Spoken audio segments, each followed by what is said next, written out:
Hello বন্ধুরা, আর এখন বাজে মিনিমাম 2:30 তো বাজে। আর আজকে মানে তাড়াতাড়ি ঘুম থেকে উঠতে পারিনি, কারণ কালকে রাতে খুবই বৃষ্টি হয়েছে। আর বৃষ্টি হলে জানো তো ঘুমটা কত সুন্দর হয়, তার জন্য তাড়াতাড়ি উঠতে পারিনি। 9টার দিকে মিনিমাম উঠেছিলাম। 9টার দিকে ঘুম থেকে উঠে টিউশন ছিল, টিউশন থেকে আসলাম, এখনই টিউশন থেকে আসলাম। আর টিউশন থেকে এসে মানে একটু রেস্ট নেওয়ার সময় নাই, কারণ হাতে সময় নাই ধরতে গেলে, 3-4 মাস আছে। আর এসে আমি এই যে এগুলো পড়ছিলাম, সামনে রেলের পরীক্ষা আছে, তাদের এসএসসি এই বইটা সলভ করছিলাম।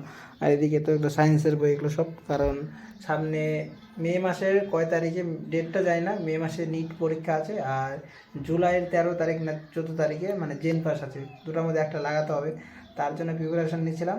আর টিউশন থেকে এসে ভাতও খাইনি এখনও, ভাত টাত খাবো, তারপরে স্নান টান করে আবার পড়তে হবে। তো পরে আবার পড়তে তো হবেই, কারণ দুটার মধ্যে একটা যদি পাই তাহলে আমারই একটু ভালো হবে, কারণ টাকা পয়সা যদি না পাই প্রাইভেট থেকে করলে তো অনেক টাকা। তো তোমার সাথে স্নান করে দেখা হচ্ছে।